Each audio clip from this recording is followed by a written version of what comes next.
if that's okay. Super. So, hello everyone. As many of you know, my name is Samantha Masoke, the IFR4NPO Project Director for Humentum. Oh, very warmly welcome. As invited participants from across East Africa and West Africa. So this is the first of 13 regional events we'll be holding in coming months, and the first of 2 sessions that we'll have together. I'm joined by Karen Sanderson. Oh, can we mute? Let's see if we can mute. That would be really helpful. I'm joined by Karen Sanderson, who's the project director for CITFA for IFR4NPO, who'll be taking us through the majority of our time together. So please do take this opportunity to introduce yourself in the chat with your name, organization and country so that we get a sense of who's in the room. So do you want to move the slide, Karen? Hi, Tim. Hi, Sam. Great. This is Ronald. Welcome, Ronald. So this is our agenda for today, as you can see. Things are tight, so we'll move fairly swiftly through and respect your time. Now, if you do have comments or questions, please use the chat function and we'll do our best to answer these in the session. But if not, we will follow up after the meeting. I really hope you're looking forward to sharing your thoughts in the times that we've got for the breakout rooms and the feedback.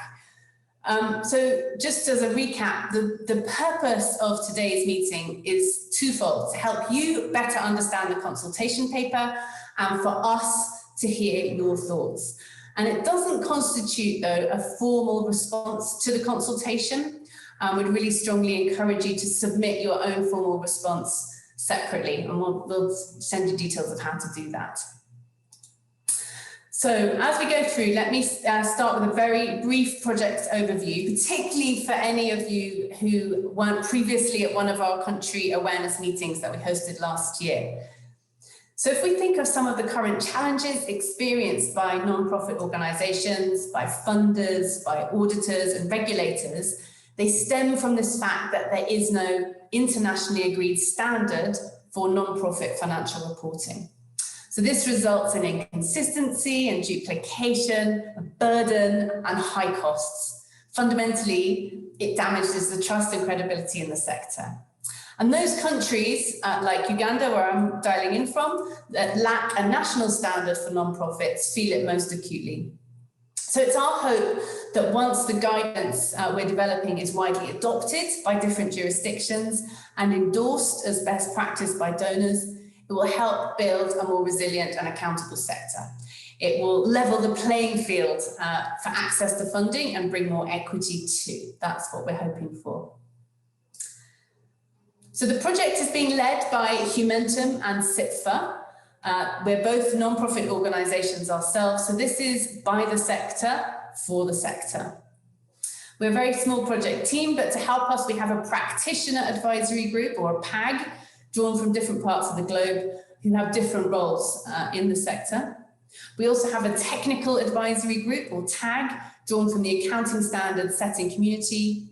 We're supported by wonderful country champions who support us to raise awareness of the project in their countries, and we'll soon be launching a donor reference group. As well, the project is overseen by a small steering group. All of these wonderful members work on a voluntary basis, and you can see more information about them on the website. And I believe with us today, we have country champions from Kenya, Uganda, Rwanda, Ethiopia, Ghana, Sierra Leone, and Nigeria. We're also joined by TAG members from Rwanda and Sierra Leone, and a PAG member from Uganda. I won't name all of you, but if that's you, please let those in your breakout room know, so that they can get a sense of your role in the project. So those people with those roles will be interested to hear your feedback, and they'll be contributing their own views to the discussion rather than representing the project per se. They'll be contributing as individuals. So the project is being developed in 3 phases, consistent with the process used in all international accounting standard setting. We've just completed the first phase with the publication of the consultation paper at the end of January, And we're now moving into the development phase. And these meetings with you will provide important input to the next steps of the project. Our timetable going forward will depend really on the amount and the nature of the feedback to this consultation paper. But we're hoping for draft guidance, which will again go out for consultation in mid-2023, and then final guidance in mid-2025. That's the time scale. So you can see from this lovely snapshot, we've made really fantastic progress in raising awareness and engaging stakeholders all over the world. But we still have a very long way to go. We're hoping that your participation today and in these other regional meetings will be part of continuing that journey of getting the word out there. So with that brief introduction, let me hand over to Karen Sanderson from CIFR, who'll take us through an introduction to the consultation paper and our topics today. Thanks, Karen. Thanks very much, Sam, for that introduction. And honestly, as Sam said, I'm going to kind of concentrate on the consultation paper. That's what we're here to discuss today, and I'm really looking forward to your views. Just to start this off, I kind of wanted to frame this around the objectives of the guidance, and these are shown in the consultation paper. And this is what we're really focusing on to try and deliver improvements. So we've got three objectives for the project. The first is concerned with improving quality and credibility of financial reports from non-profit organisations, with international high quality guidance guiding the preparation of financial statements wherever you are in the world. The second objective is about providing information that is useful to the users of financial reports, and in so doing, balancing the needs of users and preparers. And the final objective is around delivering guidance that addresses NPO specific issues, the things that cause real problems for you on an everyday basis. So if you can kind of keep those in mind, because they frame what we're trying to do with the guidance. So I've got a very overactive mouse today, with apologies that I keep jumping about. So where do we start with this? Well, where we need to start is in defining the sector, and that is really kind of at the crux of this. And without knowing who we're talking about as entities, it's really hard then to have a conversation. And these are the things that we're addressing in part one of the consultation paper. And this, who are NPOs, is one of a number of overarching things that we're looking at, a number of overarching topics that form part of part one. Part two of the consultation paper addresses NPO specific issues. And there is quite a lot of information in this. And these engagement sessions, these regional meetings that we're having with you, are to try and take you through aspects of the paper. So today we'll be focusing on chapters 1, 2, and 3.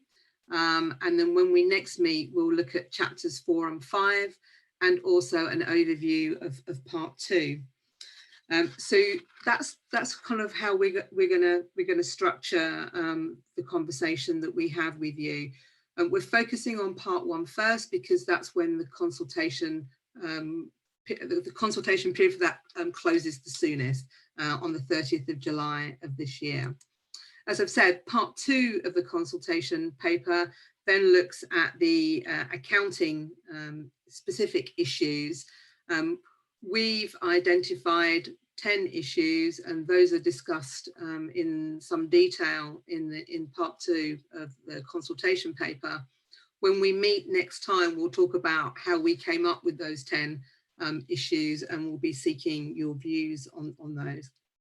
This has got a later close date of the 24th of September, and we're planning to do further outreach on the specific accounting issues later on this year. So the fact that we're not getting into them right now, don't be worried by. We will be coming back to that.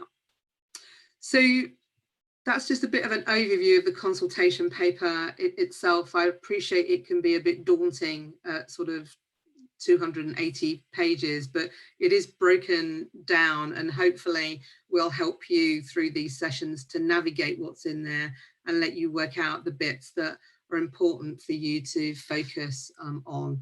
And we're here to help with that. And so please don't be off-put by the length of the document. I think there's lots for us to help with that. So today we're going to be looking at NPOs, defining NPOs, who do we mean? And we're also going to be looking at stakeholders, who are the stakeholders for NPO organisations, and what are their needs. I told you I have got an overactive mouse today. I'm sorry, I've skipped a slide again. So how have we thought about this?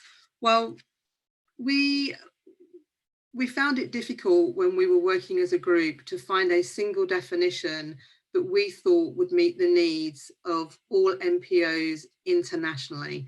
And we're really clear that we want internationally applicable guidance. But the sector is so diverse in terms of the types of entities that it covers. Finding one definition that captures everybody, we found incredibly difficult to do. So what we are proposing in the consultation paper is to take a characteristics type approach to this. So we're proposing that an organisation is a non-profit organisation if it meets any combination of these four criteria. So that's delivering services for public benefit, profits and surpluses are directed for public benefit. So those first two characteristics are about the fact that this is not for investors getting some kind of commercial gain. This is about the operations really being about the communities that a non-profit organisation serves. We've also have a characteristic about voluntary donations and grant funding potentially being a significant part of the funding of an organisation. That might not apply to every non-profit organisation, but it could be. And this is really important definition to separate non-profit organisations from the public sector, because delivering services for public benefit and no profit and assets that are held for social purposes can also be characteristics of the public sector, and we need to make sure that there is a differentiation between them. We are not proposing a rules-based approach. We are looking at saying, well, these are the kinds of things that you might be doing to be a non-profit organisation. We're using the term non-profit organisation to really cover the range of organisations that could fit within that. People commonly talk about NGOs, but when you look at the sector, it can include bodies like IFR and Humentum, who are leading this project. We are non-profit organisation, membership type bodies. It can also include education, health, churches. It's so diverse that we have taken on the name non-profit organisations. So for the sake of ease. In terms of the definition, the question has been put to us, well, why don't we use one that already exists? Particularly in the world of statistics, there are definitions that are out there that look at whether something is operating in the for public good or in the private sector, and whether it's termed either a market activity or a non-market activity. But our findings are that the definitions used in statistical frameworks don't align with what we consider to be non-profit organisations. So it doesn't quite work for us. So if we're going to turn to stakeholders now and just briefly introduce that. Obviously, knowing who your stakeholders are is really important for preparing financial statements and reports, because it's for their benefit in many ways that these are being produced. They are the means by which organisations are held accountable for what they do and are intended to support decision making. one thing that I will kind of put on the table right now is that what we're looking at here are general purpose financial reports. We're not looking at something that only one particular stakeholder might be interested in. We're looking at the common ground where all stakeholders can benefit from the information being provided. And we've identified 4 groups essentially. We've identified those people who use the services, the people who provide the resources for that, whether that is through sales, whether that's through donations, whether that's through grants, whether it's through bank loans, wherever it might come from, they provide resources. We have another group which is about regulators, so those who are kind of setting the standards that an NPO needs to abide by, whether that is about finance or taxation or wherever it comes from.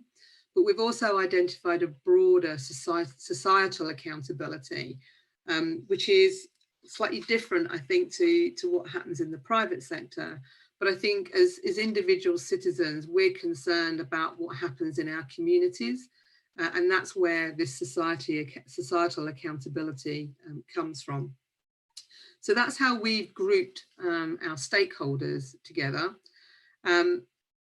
Also in the paper that we then say, well, what are these stakeholders interested in? And we've again identified 4 areas that we think stakeholders might have as a key area of interest. One is whether the non-profit organisation is meeting its objectives or not. Is it doing what it said it was going to do? Is it doing it in a way that maximises economy, efficiency and effectiveness? You know, are they spending their money well in what they're delivering? Do they comply with any restrictions or regulations that mean that they're operating within the law and the wishes of people who might be providing finance? And also, are they operating in the longer term interests of the organisation, that they're not sort of bleeding it dry and there's nothing there for the future? So those are the 4 areas that we've identified as potentially being of interest to stakeholders. And it's on who do we mean by NPOs, who are our stakeholders, and what are they interested in, that's going to form the basis of our conversations in this meeting today. But before we do that, let me try and explain how this is going to work. So we're going to move you into breakout groups to discuss a number of questions. You'll be automatically allocated to the groups. The assignment is random, so don't feel that there is any ulterior motive in there. So you may or may not be with people that you know. As part of the automatic allocation, you'll see a group number appear on your screen in terms of the group that you're going to. The one thing that we ask is that you remember that number. So if for any reason you get disconnected from your group, any technical issues, the administrator will be able to allocate you back to your group if there's any kind of problem. We're also going to ask that 1 or 2 people from each group volunteer to provide feedback to everybody else when we meet back together again after there's been discussion in the breakout sessions. So if you're prepared to be brave and do that, if you can be thinking about that right now. We've assigned a moderator to each of the groups. Their role is to encourage you to contribute, keep you focused on the question, probe some of your responses, particularly for reasons for your view where that's helpful for us, and to also help you keep time. So they're there to help the functioning of the group. And I'll say now that they won't be your spokesperson, so please don't rely on the moderator to do that. That's not going to happen. Just in terms of protocol in your breakout groups, if you would like to contribute, can you use the hand function to put your hand up to do that? We would like to try and avoid you talking over each other, and the moderator will call people into the discussion. If the moderator does disappear, please don't stop, please keep going. And we'd ask that the last person speaking should call in the next person just to allow that to happen in an orderly fashion. Be constructive, share your views and the reasons for your views. We're not expecting everyone to be of the same mind. So if you have a different view to somebody else, that's great. We want to hear it and we'd encourage you to bring that forward. And I think, as Sam said at the beginning, if you have anybody from your advisory group or a country champion in your group, they will be expressing their own views, not the project views. We will put the question for your group in the chat so that you can see that there and you don't have to remember it. We will be recording the breakout group. So the first task for the moderator will be to start the recording of the session. Those are for our benefit and the moderator's benefit, and they're not going to be publicly available. So please don't let that hold you back. So that is the breakout groups. Sam, if anyone has any questions on that, I can't see them, but perhaps you could let me know if there are any. Hopefully that is fairly straightforward. But if you've got any questions when you get into your group, the moderator will be able to help you with that. So here are the questions for the first session. So if you are allocated to groups 1 and 2, you will be asked questions about how NPOs are defined in your jurisdiction and considerations that arise from that, and we, also particularly about the broad characteristics approach and how that fits. Question 2, if you are in groups 3 and 4, you'll be addressing that question, where we're looking to understand who are the key stakeholders for NPOs in your jurisdiction and how they align with the groups in the consultation paper. Question 3 is about accountability arrangements to stakeholders in your jurisdiction. What arrangements exist? What are the advantages and disadvantages of those, and how they support good financial management? So those are the 3 questions. And as I said, 2 groups will be answering each question. And then we will come back as a complete group and hear feedback from each team that is looking at this and open it out to a wider discussion. So now you'll be automatically sent into your breakout group. You don't have to leave the meeting. Movement in and out of the breakout groups will happen automatically.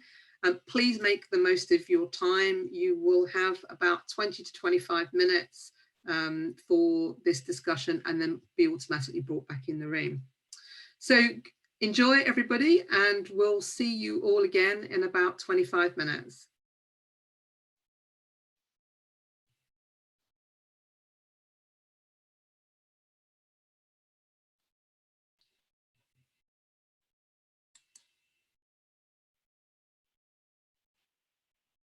Can I check, Joan, that you're allocating people to rooms? Give me a minute. I was kicked out. Just give me 1 minute. I had internet issues. I'll do that in 1 minute, please. Okay. Okay.